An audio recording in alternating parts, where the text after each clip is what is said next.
Hello dear student, welcome back to our channel RK centre. दोस्तों, आज के classes में हम लोग एक मोस्ट इंपॉर्टेंट क्वेश्चन को क्लियर करने वाले हैं, जो कि इस प्रकार से है। तो आज का क्वेश्चन हमारा होने वाला है कि एक प्रभावी संचार में क्या क्या गुण होते हैं। क्वेश्चन क्या है कि एक प्रभावी संचार में क्या क्या गुण होते हैं। ठीक है, अब देखिए, जब हम लोग ये क्वेश्चन पढ़ते हैं ना, तो क्वेश्चन पढ़ने के बाद हमारे माइंड में एक सवाल आता है कि आखिर प्रभावी संचार क्या है ना। क्या क्या क्वेश्चन उठता है कि प्रभावी संचार क्या है। ठीक है, अगर हम लोग प्रभावी संचार को समझेंगे तभी तो इसके गुण को समझेंगे। तो चलिए दोस्तों, हम लोग ये समझने का प्रयास करते हैं कि आखिर प्रभावी संचार क्या है। तो देखिए दोस्तों, इसके पिछले वाले वीडियोस में मैंने आपको ये बताया था कि संचार किसको कहते हैं। क्या बताया था? संचार किसको कहते हैं। ठीक है, तो देखिए, संचार का मतलब क्या होता है? बातचीत करना। संचार का मतलब क्या होता है? बातचीत करना। तो बिल्कुल सेम तरीके से अगर हम लोग प्रभावी संचार की बात करते हैं, तो प्रभावी संचार का मतलब होता है कि अपने बातों को दूसरों को बताने का ऐसा तरीका, ऐसा विधि जिसके माध्यम से सुनने वाला जो है ना, आपकी बातों को आसानी से समझ जाए, स्पष्टता से समझ जाए, उद्देश्य पूर्ण तरीके से समझ जाए, उसी को हम लोग क्या कहते हैं? प्रभावी संचार कहते हैं। हम कह सकते हैं कि आप बता रहे हो कुछ, ठीक है, और जो सुन रहा है ना, वो अगर आपकी बातों को बढ़िया तरीके से समझ जाए, है ना, उद्देश्य पूर्ण तरीके से समझ जाए, जो आप बताना चाह रहे हो वो उसको स्पष्टता तरीके से समझ जाए ना, उसी को हम लोग क्या कहते हैं? प्रभावी संचार कहते हैं। क्या कहते हैं? प्रभावी संचार कहते हैं। ठीक है, अब देखिए, यहाँ पे क्वेश्चन पूछा जाता है कि मान लीजिए प्रभावी संचार को अंग्रेजी में क्या कहा जाता है। प्रभावी संचार को अंग्रेजी में क्या कहा जाता है। ठीक है, तो प्रभावी संचार को अंग्रेजी में इफेक्टिव कम्युनिकेशन कहा जाता है। क्या कहा जाता है? इफेक्टिव कम्युनिकेशन कहा जाता है। ठीक है, तो यहां तक हम लोगों ने शॉर्ट भाषा में यह समझ लिया कि प्रभावी संचार क्या है। क्या समझ गया कि प्रभावी संचार क्या है। ठीक है, लेकिन अब जो है ना, हम लोग ये समझेंगे कि आखिर एग्जामिनेशन में आपको विस्तृत रूप में किस प्रकार से लिखना है। ठीक है, तो देखिए, आपको स्टार्ट करना है परिभाषा से। एग्जामिनेशन में अगर आएगा तो आपको कहां से स्टार्ट करना है? परिभाषा से। और लिखना इस प्रकार से है कि अपने विचारों, ज्ञान, राय और डेटा का आदान प्रदान करने की ऐसी प्रक्रिया जिससे संदेश स्पष्टता और उद्देश्य के साथ समझा जा सके, उसे प्रभावी संचार कहते हैं। बिल्कुल मैंने सेम तरीके से बताया कि अपने बातों को, अपने विचारों को, अपने ज्ञान को, अपने राय को, अपने डेटा को दूसरों को बताने का ऐसा प्रक्रिया जिसके माध्यम से जो सुनने वाला है वो आपकी बातों को जो है ना, स्पष्ट तरीके से, मीन्स शुद्ध तरीके से, सही से समझ जाए, और उद्देश्यपूर्ण, मीन्स आपके जो बताने का जो उद्देश्य था, जो पर्पस था, उसको समझ सके, उसी को हम लोग प्रभावी संचार कहते हैं। क्या कहते हैं? प्रभावी संचार कहते हैं। ठीक है, अब देखिए, आगे कहा गया कि जब हम प्रभावी ढंग से संवाद करते हैं तो प्रेषक और प्राप्तकर्ता दोनों संतुष्ट महसूस करते हैं। मीन्स कहा गया ना कि मान लीजिए अगर हम लोग बात करते हैं, ठीक है, और अगर बात करने का तरीका अगर आपका सही है, मैंने जैसे मान लीजिए मैं आपको ये क्वेश्चन समझा रहा हूँ, ठीक है, तो जब मैं क्वेश्चन समझा रहा हूँ ना, तो मुझे खुद में जो है ना संतुष्टि होनी चाहिए। ठीक है, मिलनी चाहिए कि हाँ, मैं बढ़िया समझा दिया। ठीक है, और अगर आपको संतुष्टि मिला कि हाँ, ये क्वेश्चन मैं बढ़िया समझ गया, तो वही कहा गया कि जब हम प्रभावी ढंग से संवाद करते हैं ना, तो प्रेषक जो बताने वाला है, ठीक है, और प्राप्तकर्ता जो सुनने वाला है, दोनों क्या करते हैं? संतुष्टि महसूस करते हैं। कब? जब आपके बातों को वो समझ जाएगा तब। ठीक है, तो इसी को हम लोग क्या कहते हैं? प्रभावी संचार कहते हैं। तो इस प्रकार से आपको परिभाषा लिख देना है, या तो अथवा में आप लिख सकते हो इस प्रकार से कि जब कोई व्यक्ति अपने बातें कहने समय या तो कहते समय अच्छी और प्रभावी शब्दों का चयन करता है। जैसे मान लीजिए मैं आपको कुछ बता रहा हूं, ठीक है, तो मैं आपको बता रहा हूं, जैसे मान लीजिए मैं ये क्वेश्चन समझा रहा हूं, ठीक है, तो क्वेश्चन समझाने के समय क्या कर रहा हूं? कुछ एग्जांपल भी दे रहा हूं, ठीक है, और ऐसे ऐसे भाषाओं का प्रयोग कर रहा हूं, मींस ऐसे शॉर्ट भाषाओं का प्रयोग कर रहा हूं जिससे आपको ये तुरंत समझ में आ जाए, है ना। तो वही कहा गया कि जब कोई व्यक्ति अपने बात कहते समय अच्छे और प्रभावी शब्दों का चयन करता है और बड़ी ही खूबसूरती के साथ अपने वाक्यों को पूरा करता है, तो उसी को हम लोग क्या कहते हैं? प्रभावी संचार कहते हैं। मींस बताने का ऐसा तरीका जिससे आपके माइंड में वो चीजें सेट हो जाए, उसी को हम लोग प्रभावी संचार कहते हैं। क्या कहते हैं? प्रभावी संचार। क्योंकि संचार का मतलब मैंने आपको बताया था, बातचीत करना। क्या होता है? बातचीत करना। ठीक है, अब देखिए, कहा जाता है कि संचार कई रूपों में होता है। मींस संचार क्या? बातचीत, है ना। तो बातचीत कई रूपों में हो सकता है, जैसा कि मौखिक,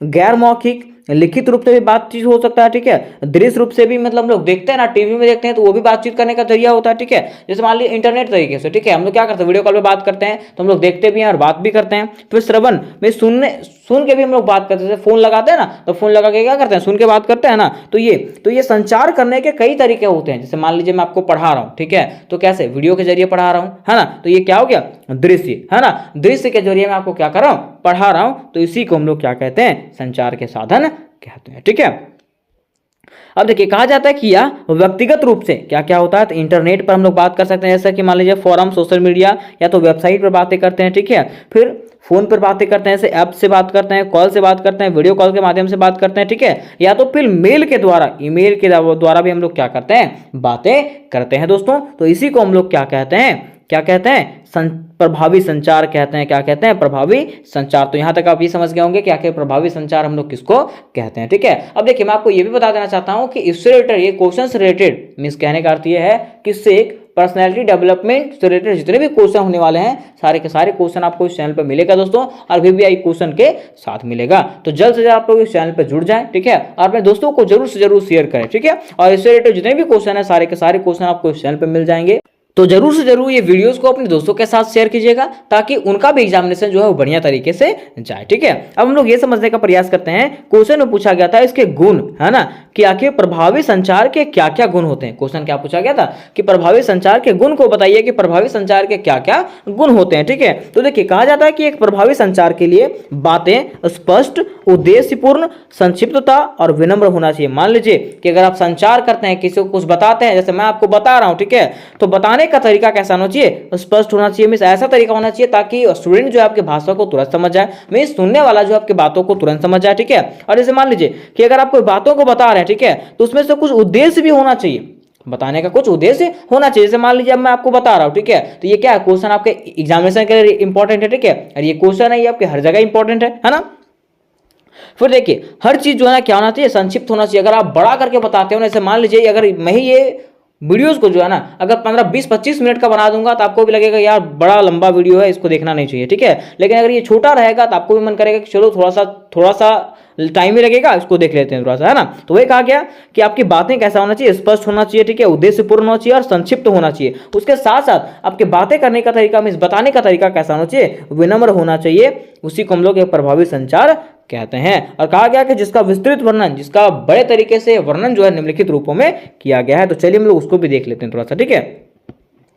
देखिए पहला इसका गुण क्या है, स्पष्ट। क्या होना चाहिए, स्पष्ट। मीन अगर आप अपने बातों को बता रहे हैं, ठीक है, किसी के सामने रख रहे हैं अपने बातों को, अपने उद्देश्यों को किसी के सामने रख रहे हैं, तो आपके बातें कैसा होना चाहिए, स्पष्ट होनी चाहिए। तो कहा गया कि प्रभावी संचार का पहला मुख्य गुण क्या होता है, स्पष्टता होता है। क्या होता है, स्पष्टता। अर्थात कहने का अर्थ यह है कि सूचना के प्रसारण के लिए, सूचना को आगे बताने के लिए, में दूसरों तक बताने के लिए संदेश को स्पष्ट रूप से बताना चाहिए, ठीक है। संदेश को क्या करना चाहिए, स्पष्ट रूप से, मीन सही तरीके से बताना चाहिए, शुद्ध तरीके से बताना चाहिए, ठीक है।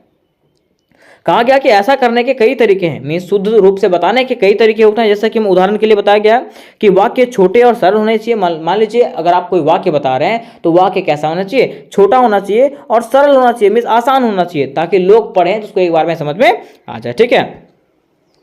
या तो हमें निष्क्रिय आवाज के बजाय सक्रिय आवाज को प्राथमिकता देनी चाहिए। मान लीजिए अगर आप कुछ चीजों को बता रहे हैं, ठीक है, तो आप ही धीरे धीरे बोलिएगा, करके बोलिएगा धीरे धीरे, तो बातों को समझ में आएगा क्या, नहीं।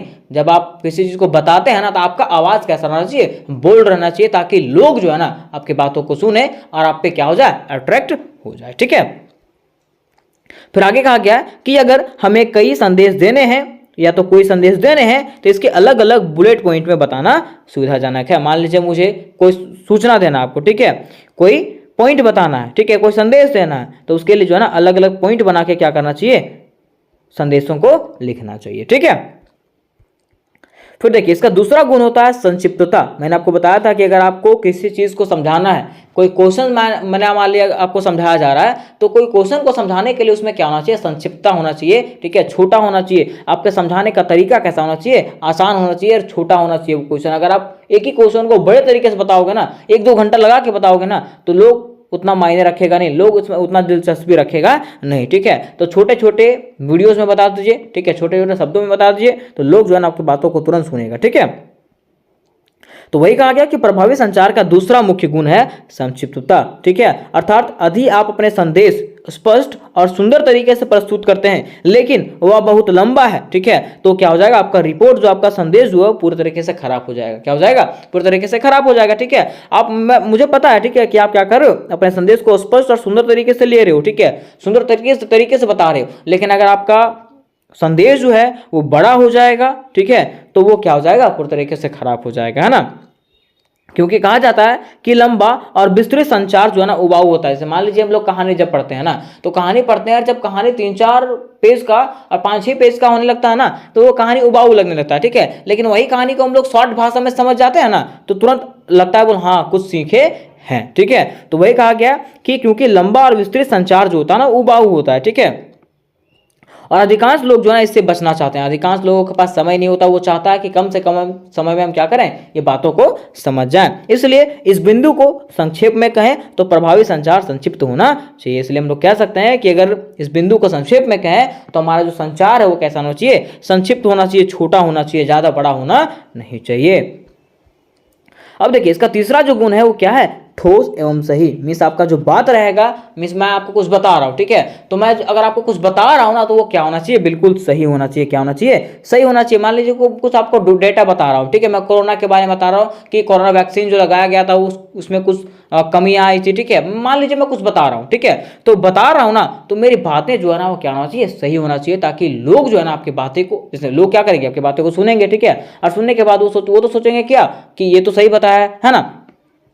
तो वही कहा गया है कि आपके संचार में जो भी संदेश या जानकारी या डेटा मौजूद है उसको पूरी तरीके से क्या होना चाहिए, पुष्ट होना चाहिए, वो सही होना चाहिए। आपके तर्कों में ऐसा डाटा होना चाहिए जो उचित रूप से उसका समर्थन करता हो, ठीक है। और आपके तर्क जो आप बातें बता रहे हो, ठीक है, उसमें से यही सब बातें होना चाहिए जो उसका क्या करेगा, समर्थन करेगा। कहा जाता है कि एक ठोस तर्क को समझना हमेशा आसान होता है, और मान लीजिए अगर कुछ सही चीज है ना तो उसको समझना क्या होता है, हमेशा आसान होता है। तो ये इसका तीसरा गुण है। फिर देखिए इसका चौथा गुण की बात करें तो सुसंगत या तो सुव्यवस्थित। मान लीजिए अगर आप कोई कहानी बता रहे हो, ठीक है, और कहानी को आप लास्ट से ही बताना चालू कर दोगे तो क्या उसको समझ में आएगा, नहीं। अगर आप कोई कहानी बता रहे हो तो उसको शुरू से बताना पड़ेगा कि क्या क्या हुआ था। अब लास्ट वाला शुरू कर दीजिएगा पहले से तो समझ में आएगा, नहीं समझ में आएगा, ठीक है। तो वही कहा गया है कि मान लीजिए आप कोई कहानी सुना रहे हैं, आप क्या कर रहे हैं, कोई कहानी सुना रहे हैं, ठीक है, तो अगर आप कहानी के बीच वाले हिस्से से शुरू करते हैं, मींस मान लीजिए अगर आप कहानी को जो है ना बीच से शुरू कर देते हैं, या तो अगर आप कहानी के अंत से शुरुआत करते हैं, ठीक है, तो क्या होगा, लोग जो है मतलब आपके कहानी का जो उद्देश्य है उसको समझ ही नहीं पाएगा, ठीक है, वो कहानी को समझ में ही नहीं आएगा किसी को, है ना। तो वही कहा गया है कि बेशक कहानी सुनने का पूरा उद्देश्य ही बेकार हो जाएगा, मींस उसका जो उद्देश्य है वो क्या हो जाएगा, बिल्कुल खराब हो जाएगा। इस तरीके से जब आप अपनी बातें कह रहे हो ना तो उसको क्या करना चाहिए, सुसंगत करना चाहिए, मींस शुरुआत से बताना चाहिए, ठीक है। ऐसा नहीं कि सस्पेंस में रखना चाहिए, कभी लास्ट वाला बता दें, कभी शुरू वाला बता दें, ठीक है। तो अगर आप अपने बातों को बता रहे हो ना तो सुसंगत तरीके से बताना चाहिए, ऐसा तरीके से बताना चाहिए ताकि लोगों को स्पष्ट तरीके से आपकी बातें समझ में आ जाए। आपको यह समझने की जरूरत है कि कहाँ क्या कहा जाना चाहिए और कब कहा जाना चाहिए, ठीक है। उसमें आपको यह समझना पड़ेगा ना कि कौन से बातें हमको कब कहना है और कहाँ कहना है, ठीक है, और कब कब यूज करना है। तो उसी को हम लोग क्या कहते हैं, प्रभावी संचार कहते हैं। क्या कहते हैं, प्रभावी संचार कहते हैं, ठीक है। अब देखिए इसका पांचवा जो गुण है वो क्या है, विनम्र। क्या है, विनम्र। जैसे कि मान लीजिए अगर आप किसी चीज को मतलब किसी को कुछ बता रहे हैं, ठीक है, तो अगर किसी को कुछ बता रहे हैं ना तो आपको सुनने का भी गुण होना चाहिए। मान लीजिए आप बता रहे हो, ठीक है, तो उसके बातों को भी तो आपको सुनना पड़ेगा, वो आपकी बातों को बढ़िया सुन रहा है, ठीक है, तो आपका भी फर्ज बनता है कि आप भी क्या करो, उसके बातों को ध्यान से सुनो, ठीक है, और विनम्र पूर्वक से सुनो। तो वही कहा जाता है कि हम जानते हैं कि सभी व्यावसायिक संचार में कुछ हद तक औपचारिकता होनी चाहिए। कहने का अर्थ यह है कि प्रस्तुतकर्ता जो स्पीकर होता है, जो बोलने वाला होता है, वो सूचना प्राप्त करने वाले के साथ ईमानदार, सम्मानजनक और विचारशील और खुला विनम्र होने की पूरी कोशिश करनी चाहिए। मान लीजिए कि जो बोलने वाला होता है, जो बोल रहा होता है, ठीक है, उसको ये ध्यान रखना चाहिए कि जो सूचना प्राप्त कर रहा है उसको ऐसा नहीं लगना चाहिए कि मैं कुछ गलत बातें को बता रहा हूँ, ठीक है, या तो उसको डांट रहा हूँ, ऐसा लगना चाहिए क्या, नहीं। उसको जो है ना आपको क्या करना पड़ेगा, एकदम काइंड तरीके से, काइंड हार्टेड तरीके से, जो है ना दयालुता तरीके से उसको सारा चीज समझ में आना चाहिए, ठीक है। उसी को हम लोग क्या कहते हैं दोस्तों, तो प्रभावी संचार कहते हैं, ठीक है। तो यहाँ तक हम लोगों ने ये क्वेश्चंस को समझ गया, और मैं उम्मीद करता हूँ कि ये क्वेश्चन आपको समझ में आ गया होगा, और इससे रिलेटेड जो भी क्वेश्चन होंगे सारे के सारे क्वेश्चन आपको इस चैनल पर मिलने वाले हैं। तो उम्मीद करते दोस्तों कि ये क्वेश्चन आपको समझ में आ गया होगा, और अगर ये क्वेश्चन आपको समझ में आया होगा तो वीडियो को लाइक करें, अपने दोस्तों के साथ शेयर करें, उसके साथ साथ चैनल को भी सब्सक्राइब कर लें। तो मिलता है नेक्स्ट वीडियो में, तब तक के लिए जय हिंद, जय भारत।